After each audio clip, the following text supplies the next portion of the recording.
Hi guys. Korean Kanakaraju movie ఒక మంచి hit అయిందని మీ అందరికీ తెలిసిందే, కానీ దాని కాంట్రవర్సీ అయితే ఇంకా జరుగుతూనే ఉందన్నమాట. సో ఈ మూవీలో కమిడియన్ సత్య ఉన్నారు కదా, ఆయన చాలా ఫేమస్. ఆయన వల్లే ఈ సినిమా పైకి వచ్చిందని చెప్పేసి అండ్ హిట్ అని చెప్పి అందరూ ఉన్నారు. దానికి ఆయనకి ఒక పెద్ద ట్రోలింగ్ అయితే గురవుతూ ఉన్నారన్నమాట. ఏంటంటే ముఖ్యంగా మన సీనియర్ ఎన్టీఆర్ మీద ఈ మధ్య లాస్ట్ 1 వీక్ నుంచి అయితే ట్రోల్స్ వస్తూ ఉన్నాయి.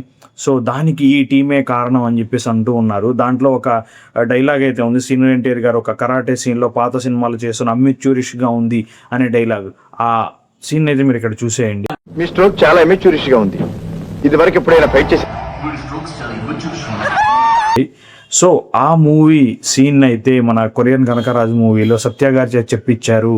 అండ్ ఆ సినిమాని ప్రమోషన్ చేయడానికి ఈ సీనియర్ ఎన్టీఆర్ గారిని డైలాగ్ని వాడుకుని ప్రమోట్ చేసి ఆయన్ని ట్రోల్స్ గురయ్యే విధంగా అయితే క్రియేట్ చేశారని చెప్పేసి అంటూ ఉన్నారనమాట.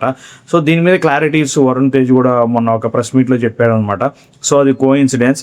ఈ సీన్ అయితే మేము నవంబర్లోనే షూట్ చేసాము, కానీ ఇప్పుడు అది కొంచెం ట్రెండ్ అయింది. సో అది మాకు హెల్ప్ అయిందని చెప్పేసి అంటూ ఉన్నారు. కానీ ఎందుకంటే ఆయన ఇంకోటి కూడా చెప్పారు, చాలా సినిమాలు అంతకుముందు F2లో కూడా మేము చిరంజీవి గారిని లేదా ఇలా కృష్ణ రకరకాల మందిని మేము వాళ్ళు చేసిన కామెడీ సీన్స్ కానీ ఫైట్ సీన్స్ కానీ మేము జస్ట్ తీసుకున్నాం, కించపరిచినట్టు కాదు, జస్ట్ వాటిని యూజ్ చేసుకున్నాం మేము అని చెప్పేసి అయితే ఇమిటేట్ చేసాం. ఇమిటేషన్కిను నెక్స్ట్ ట్రోల్ చేయడానికి చాలా తేడా ఉందని చెప్తూ ఉన్నారనమాట. సో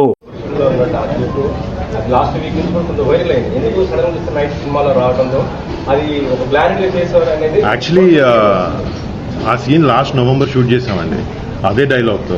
బట్ ఇప్పుడు చూస్తే ఏంటంటే సీనియర్ ఎన్టీఆర్ గారు ఎవరి ఫ్యాన్స్ అయితే ఎవరున్నారు, నందమూరి ఫ్యాన్స్ అయిన వాళ్ళు ఈ సినిమా యొక్క నిర్మాతల మీద కానీ యాక్టర్స్ మీద కానీ చాలా కోపంగా ఉన్నారని తెలుస్తుంది అనమాట. సో ఈ సీన్ ఇప్పుడు జస్ట్ మూవీ రిలీజ్ అయ్యే 1 వీక్ ముందు మీకు ఇన్స్టాల్లో కానీ అన్నింటిలో ట్రోల్స్ అవ్వడం, మీమ్స్ గురవ్వడం చూస్తే గ్యారంటీగా ఇదైతే సినిమా టీం యొక్క PR యాక్టివిటీ, అదేవిధంగా సినిమాకి ప్రమోషన్ పెంచడం కోసం వాళ్ళు చేసింది అని చెప్పేసి చాలామంది అయితే బలంగా నమ్ముతున్నారు. సో దీని గురించి మీరు ఏమనుకుంటున్నారని కామెంట్ రూపంలో తెలియజేయండి. అండ్ మన ఛానల్ని సబ్స్క్రైబ్ చేసుకోండి. Thank you so much. Good bye.